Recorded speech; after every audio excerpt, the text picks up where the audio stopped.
prizes, sign my name, publish and perish all the same.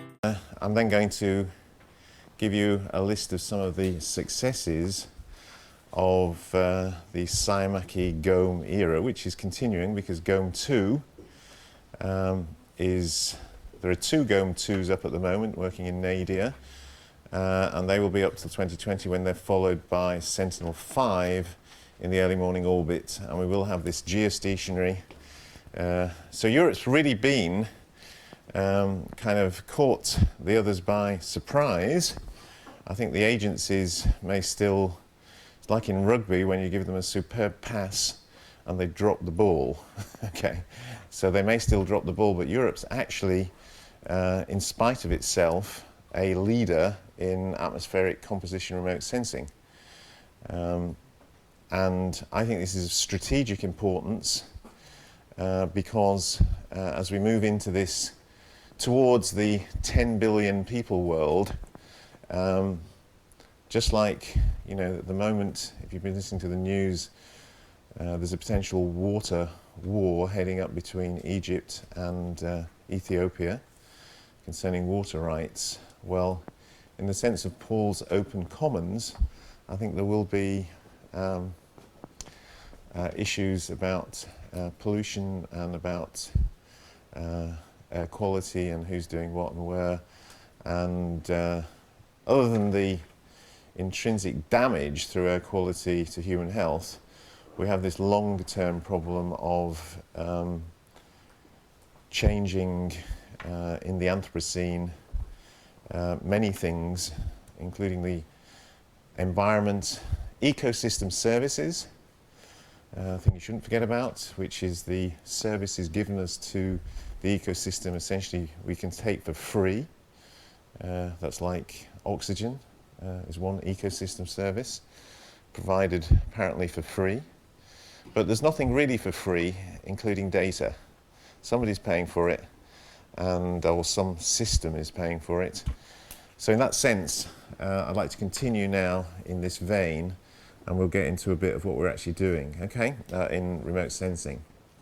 So in the solar, and I haven't got time to do thermal infrared and microwave and the other things, so we take this as the, in terms of atmospheric composition, the benchmark stroke template.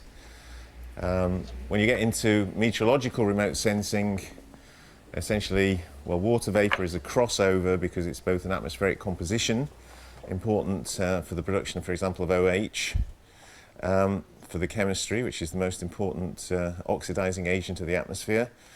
And clearly it's important in the hydrological cycle as a precursor to cloud, as a precursor to precipitation.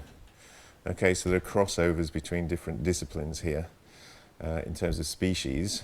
We're also extremely interested in cloud and aerosol. These things apply to different things. And when we get into temperature is, of course, one of the most important things, and that's basically done, it can be done in a number of different ways, but it's best done by using the Planck function, looking at emission, sometimes absorption in the atmosphere, which enables us to fit a Planck function which has a very strong dependency on temperature, and that's done in the infrared. Okay? So I'm not going to talk about those things, but they're all really important, and there's no doubt infrared remote sensing has a special role, but we're particularly interested in composition, and that's why in this context, and MAC is about predicting environmental conditions, including surface and gases. So this is where we're at now. This is not working because it's not on. Okay, right, try again. Thank you. Okay, so first of all, the first flight opportunity. So it was a very exciting period of my life when having what I call the Battle of Paris 1989. We won SCIAMACHY through for a place on what became ENVISAT. It was actually known as POEM, the Polar Earth Orbiting Mission 1. Okay.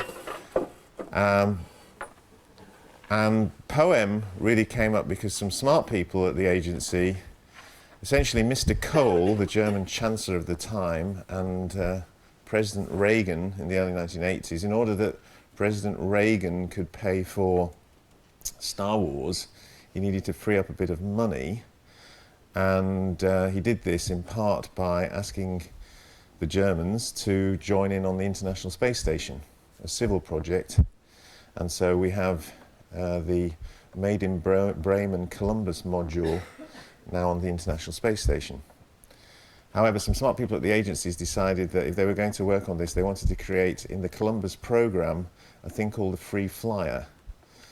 And that turned out eventually to be POEM, so a sun-synchronous, and what became a flagship ESA European satellite called ENVISAT, which I talked about yesterday. Okay, so that's actually the birth of it. But we managed to get SCIAMACHY on in terms of we won through a competition. These things are very really like hand-to-hand fighting, trench warfare, and you know, it's comparing apples and oranges, so to speak. They were all good proposals, but anyway, we got ours on as an announcement opportunity, so nationally funded contribution by Germany, which subsequently in phase A, the Dutch joined in, and then in phase B, the Belgians also joined in on paying. So paying for the industrial consortium, which is where the big money is. Also, a lot of the industrial work, clearly. Now, in addition, as I said, we proposed then, John Pyle and myself were at a meeting, a so-called user consultation meeting, which is a bit more like, ESA user consultation meetings are a bit like the old Soviet assemblies or the Chinese Communist Party assemblies, where essentially the agency tells you what you're getting and everybody cheers, or supposed to. But this was actually a fairly you know, interesting interaction, and the chemistry community, based on the back of the ozone hole, said actually we need something faster than 2000 or 1998 when the thing was planned for. And some smart people at the agency again figured out that on the ERS-2, which is shown up there, there was some space left over. Okay, so they then had a call and we proposed a small instrument to fit into this space. So I had to make some decisions on behalf of the team. So we have, for tropospheric work, poor spatial resolution, 320 by 40, but we went for spectral resolution in order to pull out these features that I was talking about. So classically, in remote sensing, people try and do one or two wavelengths very well, but we decided we don't want to do that. We want to do many wavelengths to pull out and separate these differential structures, okay? So we were only allowed 40 kilobits a second because that's all that was left over, and I had to make this choice, spectral versus spatial resolution. Well, I think I made the right choice, although we know that for the troposphere, 320 kilometers is fairly poor in one direction. It's still better than many of the current models, but that's not the point. You have to sample much better than the system is changing. Please remember your first semester physics, okay? If you're going to measure a waveform, you have to sample faster than the waveform is changing. There's a thing called Nyquist limit, which really means theoretically 2 points is enough, but actually you need 3 points really to pull out a half waveform, okay? So you've got a curve, it's going up and down like that. You have to sample enough to be able to pull that out, okay? So spatially and temporally, we need to sample equivalent to the heterogeneity. And yesterday, Paul showed the heterogeneity of NO2 from an aircraft, I think. At least he showed me it, which is similar to the heterogeneity we see from our aircraft instruments. But anyway, there's mixing, and I pointed out, you know, these things. Maybe I was just dreaming what Paul showed me, I don't know. But anyway, the fact is mixing and chemistry is playing a role. Okay, so some timescales are mixing timescales, some are chemistry, and some's a big mixture of both. Okay, and so you really got, you know, we want to sample highly in order to pull out emissions at the surface and transformation during transport to other bits of the atmosphere, which can be advection, convection, and some mixture of the two. Okay, so we really want to get that, but we have to begin somewhere. We began with GOEM. And there's the instrument, and so if you look at this, you can see that we actually The number of different ways you can build instruments, but it turns out rather irritatingly in some senses, because I love Fourier transform instruments, and one of my old buddies used to build them. But basically, a spectrometer has a lot of advantages for space. There are hardly any moving parts on it, unlike an interferometer. And if that moving part starts to wobble, waggle, or whatever, you lose your spectral information. Now, in fact, they've got much better at doing those things, but the only thing moving in this is the mirror, one moving part. Now, mirrors do wear out, but we have to then... In fact, these things are remarkably robust. They're basically having to kill off my instruments. ESA decided to decommission this rather than stop it. Okay, so it's working. It worked for 16 years, and I have no reason to believe that it's still not working. It's now being decommissioned and sort of going to drop down and burn up. But basically, that went very well. So the scan, so the 4 instruments, so here the light comes in and then goes through a telescope. There's an intermediate, so this is a pseudo spectrometer. You split it into 4 bits with this first prism, actually a 5th bit, which I'll talk about in a minute, and then you pick off your spectra. This was designed by an optical engineer expert and myself in a series of battles. And we then have the ability, in this case, to measure from about 230 to 793 nanometers contiguously. Okay? We can either look at the sun. There's a calibration unit, so we have calibration, and we look at the sun above the atmosphere, and there's lots of sort of work on that. And then this is the scan pattern. So this is actually 1, 2, 3 back. So we have forward and back scan, and it's 960 swath with the 3-day global coverage. Okay. Smaller D-scope version. It's a D-scope version of SCIAMACHY, which is a smaller version of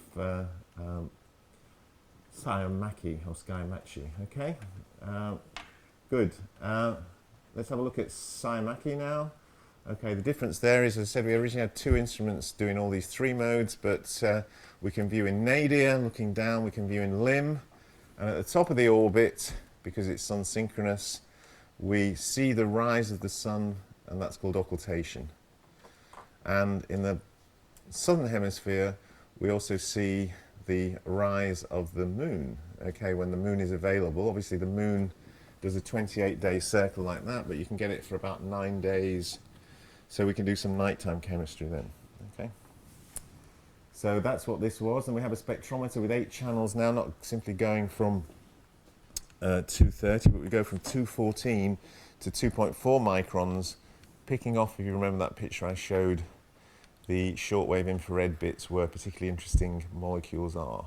Okay, just vibrational, rotational, and combination bands, okay, of the overtones combinations. Okay, so that's a schematic, that's what we do. The resolution we kind of optimize. This is a question of data rates, so this has 400 kilobits, factor of 10 more than GOM, but it's having to do a lot more. Now this other bit that I said came off, we also have some so-called broadband measurements. The irritating thing about spectrometers is that gratings are polarization dependent. So now in the atmosphere you do get some sources of polarization, scattering off the surface of water, Snell's law. This is all stuff you know, okay? And we have some depolarizing sources. The other main polarizing source is Rayleigh scattering, okay? And we have some, and there's a little bit of oscillating through Raman. So the 3 sources: surface, off a flat surface, okay, when you get some polarization. So water is the main case. We get Rayleigh scattering and Raman, okay, and gratings, you know, depend on that. So we actually want to have we want to be able to calibrate that out. So we actually have what we call polarization monitoring devices, but these also enable us to, in broadband channels, have a higher spatial resolution and therefore account for cloud in the scene of these rather bigger pixels, because SCIAMACHY's not that great either. We do 30 by 30 or 30 by 60. With the data rate we were also limited by, okay? Or did. It's, as I said, it went into on the Easter Sunday, I'm still not sure, somebody didn't make a human error, but I'm told not. But on Easter Sunday, ENVISAT moved on, so it's April the 9th in 2012, ENVISAT decided to move into what's called a safe mode, so something had happened, and in moving to the safe mode it froze, so maybe they'd never tested the safe mode, and it seemed that the power then dropped down. So since then it's been a sleeping beauty. They have promised me that they send up a signal once a month to try and reignite it if it ever comes back on. We all know about waggle contacts if you've been in the lab, but it's a highly remote possibility. But this thing will be up there for 100 years, and as I said, our instruments are extremely robust, so I'm sure if you can put the power back onto it, it will start up again. Just that nobody can get into this orbit because we fly through the Van Allen belts. Okay, and the Van Allen belts were discovered by Van Allen, one of the first instruments. About 1958 went up and measured ionic particles, and you have these strong belts. So they killed a few dogs before figuring out it wasn't a wise place to put people into that orbit. Okay, so the space station is in a co-orbiting platform where radiation is really small in comparison. Okay, so as I say, we're now in a sleeping beauty mode, but there it is again now, pre-launch, and there's the 10 instruments on it. So this was a real big, I remember being at a meeting, and the head of SDI, I was rather naive at the time, and said at 2000 when it sort of, 1990 it was finally trade off, the guy called Jan Berger, who sadly died early, I said, this is the cheapest way to do this, and it'll cost 1 billion over my dead body. Well, it cost 2.3 billion, but that's probably about right for this kind of thing. But the argument was, do you have many small platforms, or do you have a big one? But I actually think the one big one was really successful because you have all the measurements simultaneous, and this gives you synergistic data products. So, for example, we use SCIAMACHY and MIRIS together, SCIAMACHY AATSR. Could have been done a bit better because the swath widths weren't all aligned. But anyway, there's lots of things you can do there. And synergistic use of data products is a challenge for your generation. So that's taking many parameters, using them together to get 2 and 2 is 6 rather than 3. Okay, if you get it right. So the synergistic advantage rather than disadvantage. Anyway, that's so there we had Knight and Guy and several others were there at this party we had, and this was the first Ariane 5 that ever worked. Previous 3 or 4 had landed in the drink, and so it was a bit of a sweaty night, and that was 2 o'clock in the morning, and we were all fairly inebriated by this stage, and fortunately it went up. So that was, and we had a link. It was those sort of, we had a link to Kourou. I actually went to the launch of the RS2, but I decided if I do this again, that we'd have a party back home because you're kind of stuck there in the. It's interesting to go once to Kourou and see all the stuff there, but it's more nicer to celebrate with your friends, you know, who you've been working on this project for 14 years with, than a bunch of journalists in Kourou. But anyway, okay. So that was like very interesting. But what's the general schematic of remote sensing?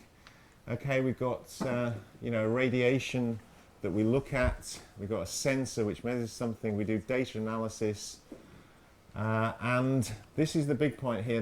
The sort of conceptual part is. I've been criticised for saying it this way, but basically, I believe remote sensing in larger part is like having 3 unknowns and 2 equations, not soluble. Okay, so you have to find another equation by adding in what we call a priori information. But this isn't a simple linear equation. It may be a constraint that we know that, you know, ozone can only have this value because it's always been like this. However, you have to be careful because the famous story is that NASA missed the ozone hole because they believed that values below 220 Dobson units were physically impossible. So you have to be very careful about these constraints when you're doing analyses, that you're not imposing a constraint that is actually physically possible and takes place. So when you're adding so-called climatologies in, which we do, you've got to be careful on it. Anyway, that's how we do it. And we've got 2 basic types of retrieval. one is particularly useful from us, which I explained yesterday, and in the NO2 is there this differential optical absorption spectroscopy. Now, Dieter Perner, later sort of assisted by Ulrich Platt, but in Jülich in the 1970s, came up with the idea of scanning actually active sources. So you can put a lamp over there, you can have a spectrometer here, and if you scan through it, you can then look at the absorption along the path. And there the air mass factor, as we talked about yesterday, is known perfectly, okay, because you know the distance. So moving to ground-based and zenith sky later, the air mass factor issue becomes a significant issue to deal with. But they call their technique differential absorption spectroscopy, and when proposing I used to work with Dieter at Max Planck in Mainz, and over a cup of coffee, literally in about early 1984, he said, shit, this thing should work from space as well.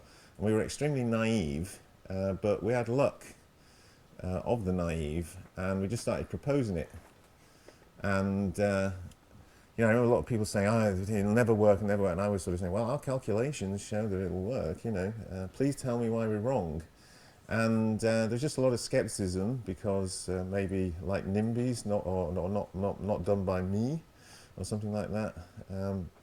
Anyway, it basically does work from space, okay, and it's not perfect information, but it's very useful. And then the optimal estimation, which is Clive Rogers again, is where we're doing a more formal mathematical retrieval, which is better. But the nice thing about DOAS is made simple, as I say, is we look at the sun, we look at the Earth, and all you see is Fraunhofer lines and stuff. But amazingly, when you divide them, and this is real data, you suddenly see the Huggins bands of ozone. For those of us who love spectra, this is then, you know, these are old friends, okay, these wiggles. And they're talking about then a bound transition between a ground state and a low-lying excited state, relatively speaking, of ozone. Anyway, it's not a continuing spectra. So we can mathematically describe this as a minimization process where we have a sum of so-called slant columns, and because they have different spectral features, we're mathematically able to pull them apart.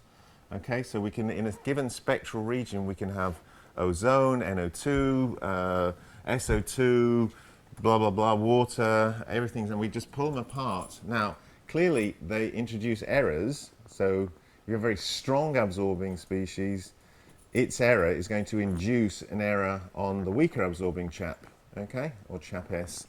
So you've got these challenges, but basically we can take spectral windows and do that, or multiple spectral windows to get places where we have a different radiative transfer through the atmosphere. So that gives us some potential in Nadir, for example, for getting vertical profile information. So this is the maths behind, this is what you need to understand at this stage. So you can use different absorbers and different paths through the atmosphere to get information about it. Okay, so even for NO2, we can show from the ground that if you take several wavelengths, like a UV and a visible and a longer visible, so to speak, ultraviolet, blue, green, NO2, you can actually separate out the boundary layer, NO2. From space, we don't do that because we don't have the signal to noise. Advantage on the ground is you can obviously average a lot, okay? But we're also using angles. We developed this max DOAS technique, and I'd say Bremen was one of the first, and this is where we use multiple angles to get vertical profile information. This is kind of a poor man's LiDAR. Okay, together with Heidelberg, with my buddy Ulrich Platt. And in this second phase, what's hidden in this air mass factor is, of course, multiple radiative transfer calculations. So we need a really good radiative transfer model, but it's deterministic in this sense because we know about radial scattering and we can add all the other things if we do it. The problem is that can be computationally expensive, so we often do simplifications. And in some places we're lucky, it's pretty much geometric, as I said yesterday in the NO2. Okay?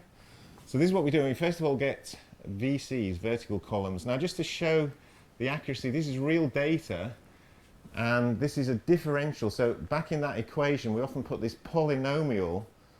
This is the technique which separates, essentially, if you're interested in like radio, I as a kid used to build radios and stuff like this, a lot of scientists do stupid things like this. And you've got, when I was first explaining this sort of stuff, I was working in the United Kingdom Atomic Energy Authority, and there was an interesting character who drove an extremely old rover. He used to come in at about 11 o'clock in the morning, and the system had given up on him. But he was absolutely an expert on signal processing. I think he'd been in the secret war for the British, you know.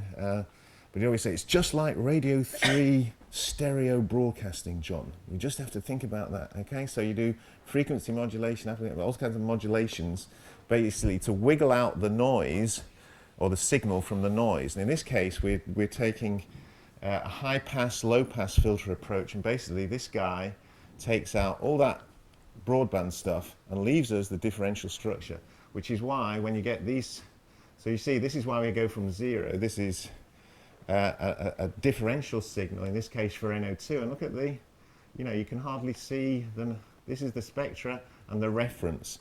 So we clearly need extremely good reference spectra. That's something that we do in our lab and are still doing.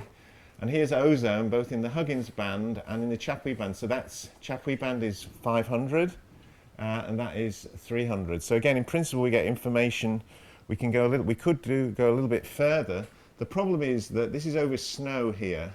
As we go over chlorophyll, we get some contributions between chlorophyll. So that means that for that reason we created an ocean colour, land colour project. So we do it the same way, we pull out colours, but we're not getting, in order to get out, remember that there's about 2 Dobson units in the boundary layer. So 2 in 500 means we want to look at the difference of, you know, 2 in 500 is 0.25% or something like that, if I've not done my maths right, something, very small difference. So we need extremely precise to pull out those things, but theoretically, not impossible, okay? But it's much easier if it's 50-50 or something, you know? So we're still working on those things, but we then, you know, if you've got a small error on the chlorophyll, that introduces an error on the Chapuis, and then you're blowing up your attempt at boundary layer. Here are some other spectra. So this is Glyoxal, which maybe not many of you know about, but think about Glyoxal and Formaldehyde over here, is that these are oxidative volatile organic compounds, and they're produced by all VOC. So they're when we're looking in the troposphere, these are really important. You don't really get very much above the tropopause, a little bit from methane oxidation, but the big advantage of these things is that you have if you remember, the fuel for ozone production, okay, in the troposphere is NOx, and as you see we do NO2, and is VOC and sunlight. So we have the 3 from space, we can measure all 3 with OVOC being a surrogate. Now, the thing about this is that this is made by C2 hydrocarbons and above. This is made by all hydrocarbons, including methane. So the ratio of Glyoxal to formaldehyde gives us some speciation. So anthropogenic pollution is slightly different. Biogenic is slightly different from biomass burning. It's not brilliant speciation, but it's definitely there, okay? And we'll see that later on. So these are so we have a surrogate for VOC, we have a surrogate for NO2, we have actually the measurement of the UV, so we can estimate what that is down here. Or throughout the atmosphere, so we can then look at that and compare it with tropospheric ozone. But as I said, the boundary layer is very challenging because it's a small amount of ozone, even when it's, you know, maybe 7 Dobson units or something, that's still a small amount. Now the other approach for retrieval in general, and we use this a lot in profiles, is to take our a priori scenario with limits on it, and we have a measured spectrum, okay, and basically we compare and try and minimize until we get some between our modeled spectrum and our measured spectrum, which is then top of the atmosphere radiance is what we're comparing, okay, and we fit that, okay, or sections of it to be able to pull out profile information, okay, and that we do in both Nadir and LIM using this optimal estimation technique, which I'll slightly come back to. That's here. So you've seen the formalism of from the mathematicians of data assimilation. That's not so different here because we have the measurement y and we want to get x out of it. We add in here the covariance matrix and you know, these values, okay? So this is a matrix approach, and at the end of the day we can solve this and find our y, which is what we want, but we are using the radiative transfer model to define our averaging kernels. That's our sensitivity, okay, to the parameter. Basically, you need to get into the math of this, but basically it's matrix cracking these big matrices, which is standard problem in modeling and standard problem in retrieval. And that's how it works. I think I've called this the weighting function here, but just be a bit careful between weighting function and averaging kernels. Anyway, not getting into theory too much, we can solve this, and we get all of the model information back again, which would then be a poorly defined parameter. That's what you've got to be careful about when you're adding model information, or a priori information, better said, into the solution. And so one of the issues with optimal estimation is you have to do analysis of how much is coming from your measurement and how much is coming from model, okay, or a priori. And if it's all a priori information, you obviously haven't solved anything because you wouldn't have to do the inversion. So that's an important criteria. Okay, is it really from the measurement, or is it really just coming from what you're telling it? Okay, which would not be a true retrieved data product. And you'd really like to be in the situation where it's 90% measurement or above, and a little bit of model information just to keep you on track, okay? So you've got to be careful about those things. And, you know, obviously the error assessment is where we're able to attribute errors to the two either a priori limits at the beginning or the measurement error. Okay, now cross sections is something we have to work hard at. There is a little bit of temperature information. This is not noise, this is the hugging. If you know this spectrum, this is ozone. Hartley maximum, there's the Chapuis band. These are called Wolf bands. And in fact, it turns out we can measure all of these things, and different spectrometers like SAGE uses over here, TOMS, SBUV, Dobson is all down here in the Huggins band. But we've been working very hard over a number of years of getting very precise, and we now recently just published a new set of spectra where we think we're at the sort of 1% accuracy, okay?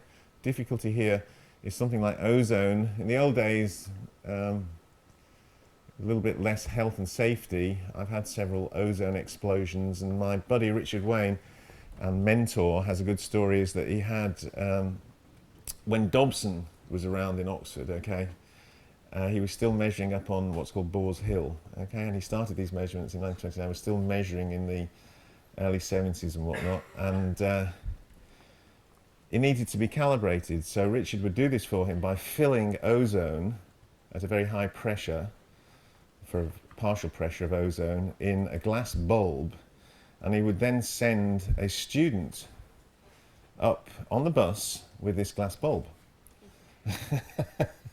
And they would measure it and then come back down again.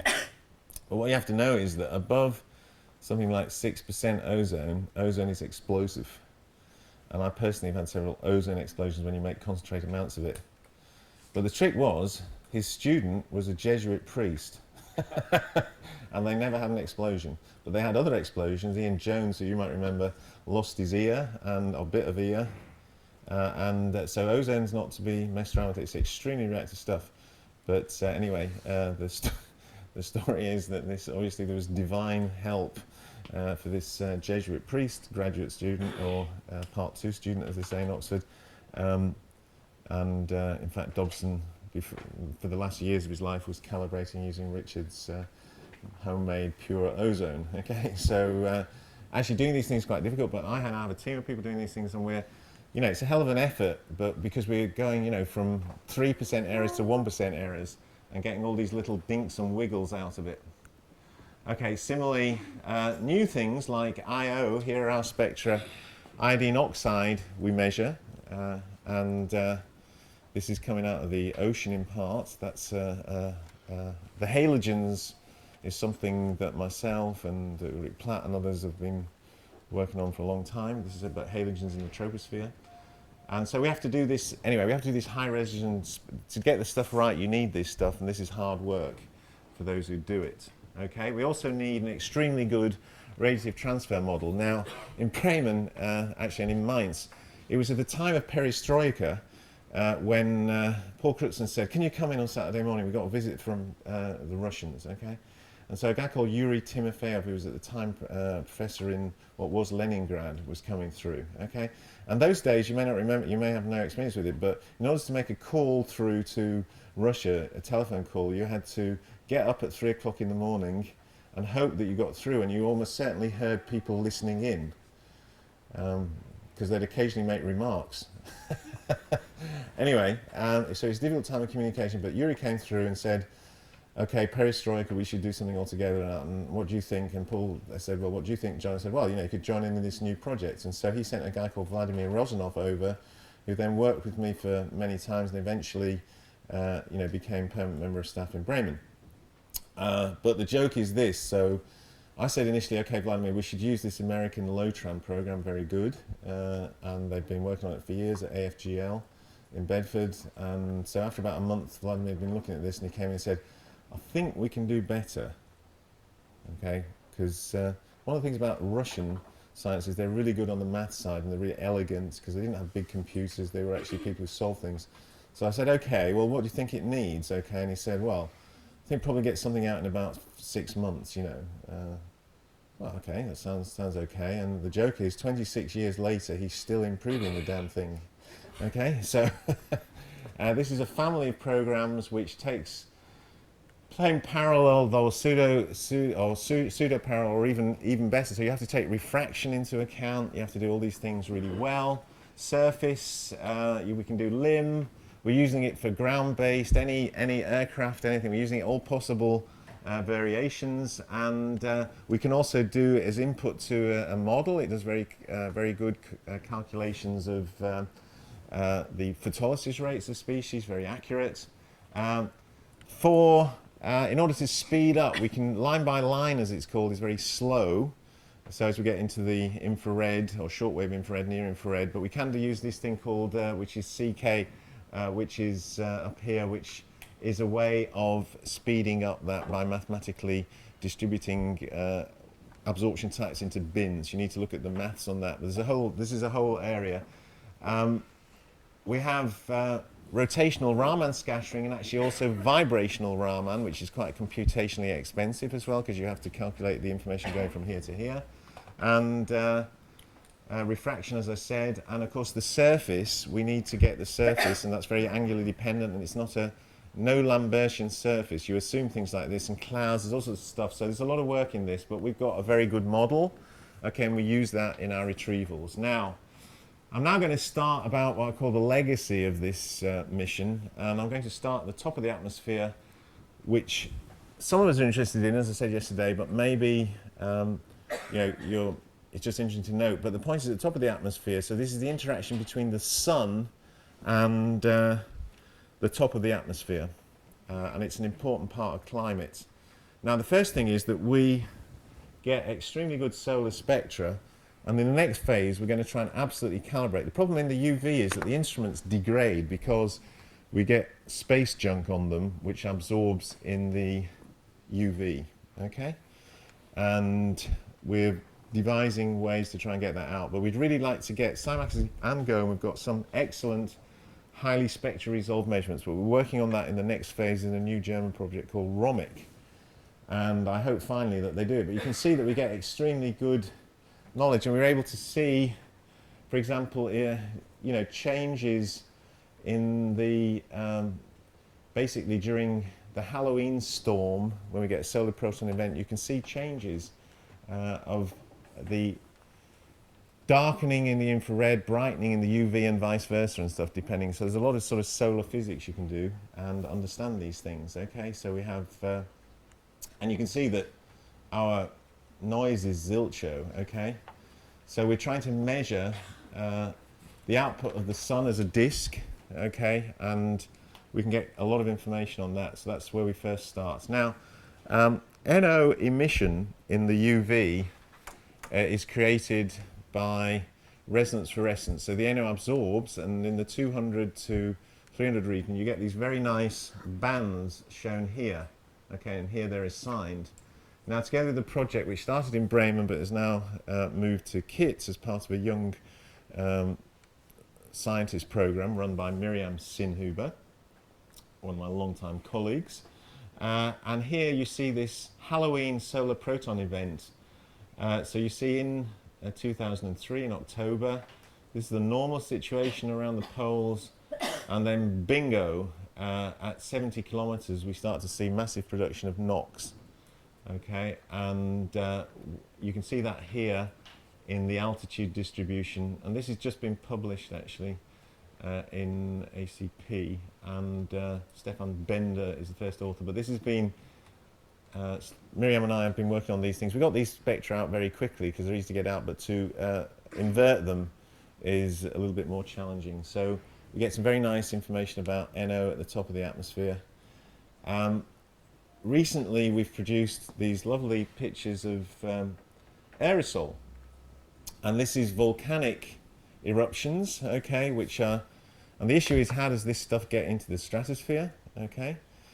But these are small eruptions. We haven't had, the Earth or I or both have been cursed. Since getting GOMA, we haven't had a big stratovolcanic event, okay, so like Pinatubo, which put stuff into the stratosphere which lasted for about 2 to 3 years. So we haven't been able to follow that experiment, and now my limb sounder is no longer there. But we have been able to see these much weaker, and this goes back to an issue, a long-standing issue, is what is the source of aerosol in the stratosphere, okay? And you can see all these small eruptions, and they're getting into, you know, pressure heights which are well above the tropopowers. 25 hectopascal is about 25 kilometers. Okay, so you can see which range we're in, right? So the other thing we see, as well as these, is actually the pyrocumulus events like Black Sunday, or was it Black Friday or Saturday in Australia, in Melbourne a few years ago.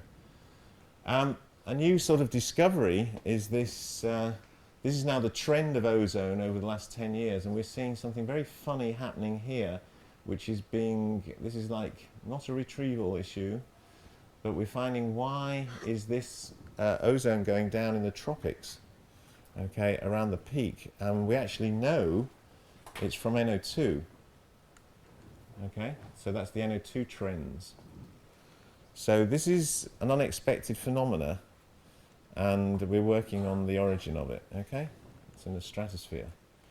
But anyway, there's a lot more we can do in those things. We do noctilucent clouds and a whole bunch of different things, but I think as most of you are interested in sort of the Nadir stuff here, because that's more important for MAC type work, but we shouldn't forget these other things because we're looking through them.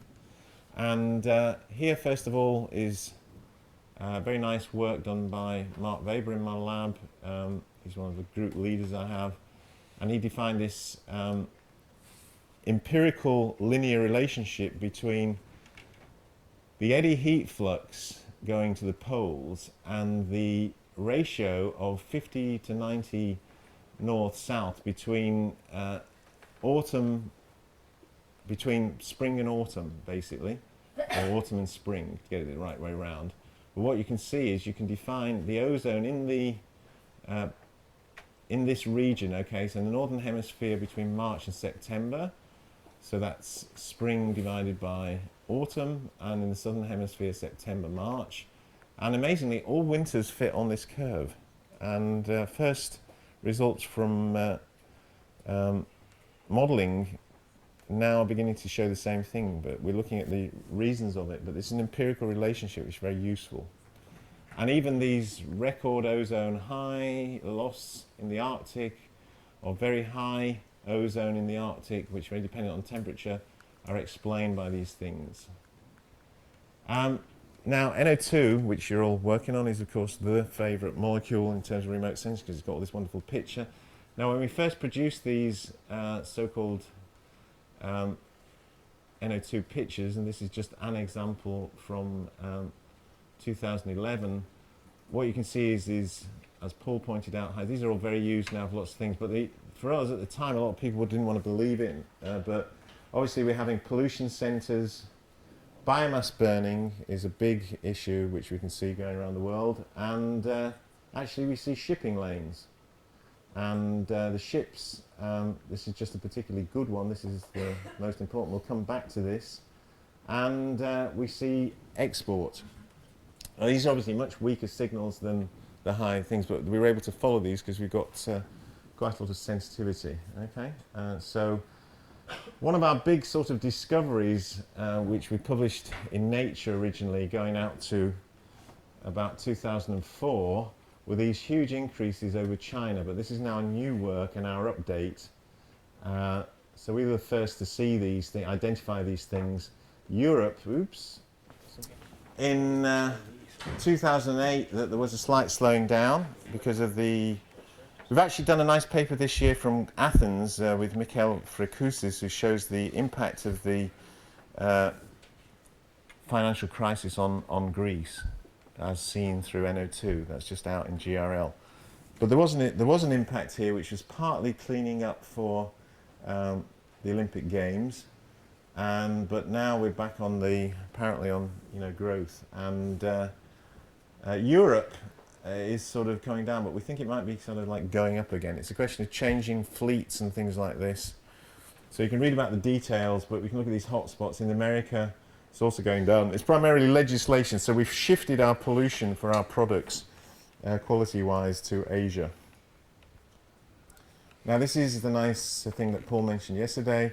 So we were able to compare shipping and tracks, now blown up a bit. And if we look here, this is comparing GOM with, or CHIAMACHY with GOM2, and what we see is a difference. Okay, and the reason for that difference is, so I'm now a member of Future Earth because I now do human dimensions research as well. For those who like that kind of stuff, you can also see that we've improved on GOM2 because we're using a bigger window, so we can actually see these things very much better. One of the issues that, actually the surprise in this is that Paul mentioned that by 2030 is you'll have much more NOx, but there's something weird in that because these signals are much smaller than those in the land. So there's something we don't understand about plume NOx, in my opinion. I think it's probably making more nitric acid quicker than we think in the plume.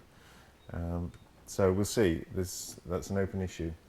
Now here's the picture of formaldehyde and glyoxal that we published some years ago.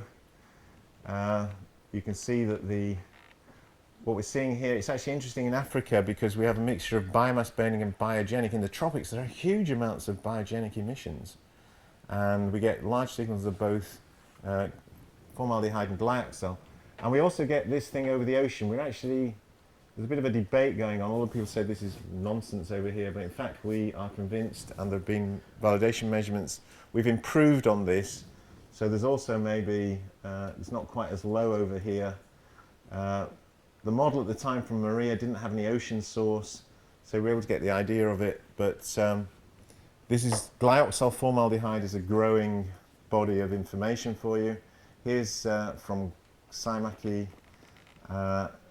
And the only place where we see, again, increases is, of course, guess what, China. Okay, so that's all published stuff, so we're able to see increases. There's a lot of interesting stuff on these VOCs. You have to go and look at our papers and read in the book that I printed yesterday and whatnot. So land use changes, anthropogenic emissions, but it's nothing as dramatic as the NO2. So it's the combination of the NOx with, or NO2 with the OVOC, which helps us to really probe this type of chemistry. On SO2, taking this region of China, what we see is a seasonal cycle, so people heat more in winter and stuff, and they have desulfurized a lot of their plants, but it's going up again. And this is the sort of thing where I have to say I'm really grateful to my team, because Andreas Richter, who's well known to many people in the audience, is just a fanatic for getting it right, and so he gets really worried about this point. But guess what? This is a volcanic eruption. So we do see volcanoes quite nicely, and that's used for volcanic, or the plumes, following the plumes of volcanoes. A new area I'll just point out, we're just publishing this, is that we are seeing, we're using here other people's data and measuring the AOT and its trend, okay? And basically, what we're seeing is decreasing trends in Europe, and guess what? Increasing trends in Asia. So that's not surprising. That's over the last decade or so. Okay, that's just about to be published. And we've done, sort of complex analysis, but the message is we're seeing it in NO2, we're seeing the same pattern roughly in aerosol. Not surprising considering the huge aerosol in both India and in China. And there you can see, how we're getting correlations with SO2. So this is again the beginning of some synergetic sort of work that we can do together. Okay, looking at AOT trends and changes in SO2, changes in NO2, and changes in GDP in China at least. Now, one of the discoveries of GOEM was these large clouds of BRO over the Arctic, and this is a natural process which was first observed by Len Barry and others at Atmospheric Environment Canada in the late 1980s, which is coupled with ozone depletion events at high latitudes in the troposphere. This is a natural process, but we're still working on it. And here you see the explosive nature. This is some first data from BO2, but I'm in the business of trying to explain this, and this is this physical chemistry pattern, but basically what we think happens is that, the question is, we get a leak of bromine out of aerosol in mid-latitudes, sea salt aerosol. You can see it depleted, but you don't see big signals of BRO. What is this thing that's happening at high latitudes? And what we think is that with Lars Chl-a and others, we looked at this, Andreas, of course, what we think is happening is that as the temperature drops, you get ichite and calcite forming, which takes cations out of the mixture. You get more sensitive to acidity, and these equilibrium reactions are rather strongly temperature dependent.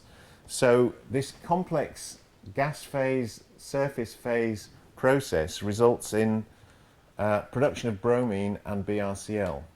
Okay, and then we create a rapid loss of ozone explaining these events. Now, people are saying, yeah, the right explanation is, but I'm sure this chemistry is playing an important role, but there's a lot of stuff that's really not too well known about this, but it's this combination of different effects. It's a real multi-phase issue. Other interesting is that we pulled out iodine. Okay, now iodine was also measured by the NERC team down here, Halley Bay, and the weird thing is why it's coming out of the snow, but there's some concentration effect here from biology, but there's also an inorganic path.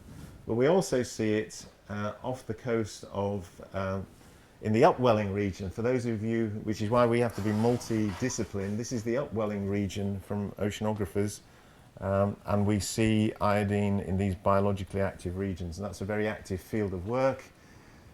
If we take our own chlorophyll distributions, I mentioned the phytodoas, we can see lots of chlorophyll down here, and some of it's over here. This is the glob chlorophyll A. So the situation is, sometimes we see it, there's an asymmetry in IO. For some reason in the northern hemisphere the bugs are not so good at it. This isn't that it isn't there, but it's less. But we have, for example, measured here in Indox with a max DOAS in 1999, and in fact we got 3 ppt of IO. And we're doing a lot of sort of ship work where we're seeing bits and bobs of IO, but for ozone destruction, a little bit of IO is a hell of a lot. So again, it's impacting on oxidative capacity and potentially aerosol formation. So this is an open book. And the interesting thing is, a few years ago at IGAC, I pointed out that we've got some biogeochemical mixture here, because we see the Glyoxal over the ocean in the same areas where we see the IO. So your models have got to take all this into account to get oxidative capacity right. Finally, new product, fluorescence. This is sort of going on. This is our version of fluorescence. We actually get it from the oceans as well, but we're able to see the fluorescence. And if you can measure absorption and fluorescence, we're going to get a handle on the carbon going into the carbon cycle.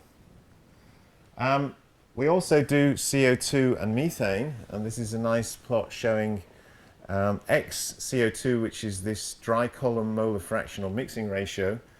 And what you can see is on the methane side, on the left, you see the huge production in the wetlands, the paddy fields of Asia and the northern wetlands of Siberia over the year.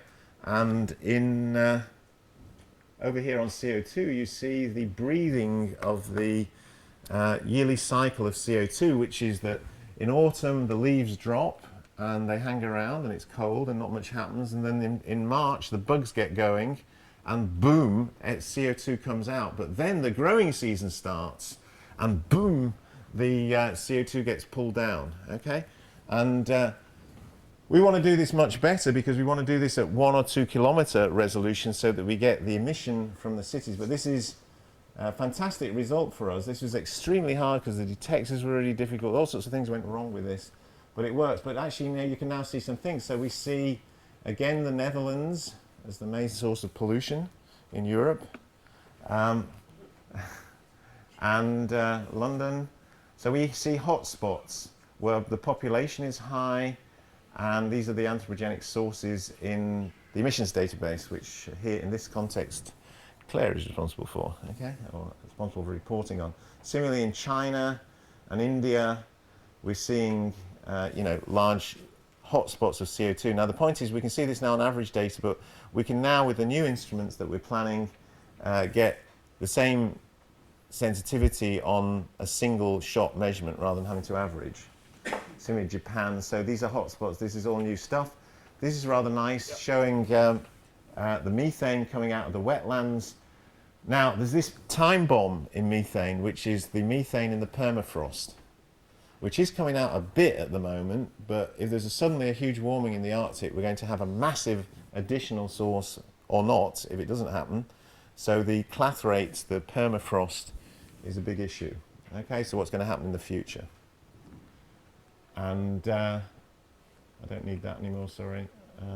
This is the future in terms of measurements. We're actually, I don't think, it looks great on a piece of paper like this, but in terms of atmosphere, what we've got is Sentinel-4, Sentinel-5 and Sentinel-5 precursor, but we're not data-rich. This looks great from an agency point of view, but in fact for the atmosphere, we're not improving fast enough.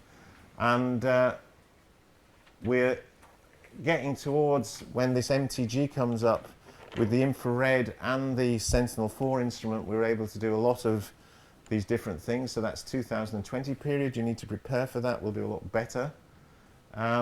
So these are these two missions, Sentinel-4 and 5. But look at that, 2019, probably 20 now. And Sentinel-5, 2020 plus. The precursor is now 2016. So we're not actually moving forward very rapidly. And as I said, the Sentinel-4 is not in fact doing, well, we can actually do this, and then down here, I say we, but this has now been taken over as a community thing. This is Geoskia realization. So we do quite a good job on Europe, and the MAC is involved in this. But what we want is Africa as well. We can actually go down and sweep it, but not at the same time. So that's a bit disappointing, I think. But we will have, in the next decade, at least us, probably this and this tempo instrument, if it gets up there. So this was decided in 2008, and I have to say the platform is perfect for it because MTG is 3-axis stabilized. There's a lot of great things in it, okay? And this is, you know, going to do a good, so we got, with the two platforms, we've got lightning, and this is Europe over Europe, we've got lightning, we've got these gases, we've got CO and ozone also from there. There's lots of exciting stuff that can be done. So as of 2020, but actually we need it, why is it so slow? You know, we need it to be faster. So my summary is the current state is no tropical plans for GEO, which is very poor. There's no replacement on the line for ENVISAT. We've lost the LIM capability almost entirely in Europe, and the American things are coming to the end. So the question is, are we moving forwards or backwards? To try and reverse the situation of moving backwards, we've proposed CarbonSat to try and fill a hole on and improve CO2 methane. And CarbonSat is in a shootout with a thing called Flex for the Explorer 8 position, and Paul and others were involved in the beginning of Geoskia and also in CarbonSat. The idea is to go from the SCIAMACHY position, which is over Berlin 2 shots, to this type of picture, okay? So that we're able to really see the release of CO2 and appropriately methane, and hotspot detection, and there's also a new mission called Merlin.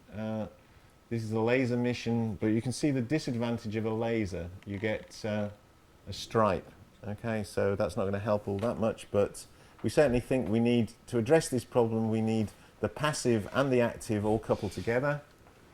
As I say, this is our vision. We actually want a constellation of these, okay, so this is future music, which you may well be involved in. I'm not sure I'll still be around then, but we're trying desperately hard to get this up, and I'm just going to jump ahead. You see the advantage of, the reason why we're much better is we're going to have 6.5 million measurements a day cloud-free as opposed to 3,500, and you can see why GOSAT is not much better than SCIAMACHY, although they spent a lot more money on it, and it's this sampling problem. Cloud-free, you've got to look between the clouds. I'm done, basically. I just wanted to say there's one final thing. I'll just stop here, actually, now. I think we're done on time. We need coffee. We are also pushing a new initiative, which is called SCIA-ISS. The overarching objective is to create because there are so few launches, but now there's an ISS, International Space Station, which isn't doing much. The idea is to create an atmospheric observatory. ISS is quite low orbit, so we can do things like 1 kilometre relatively easily from it.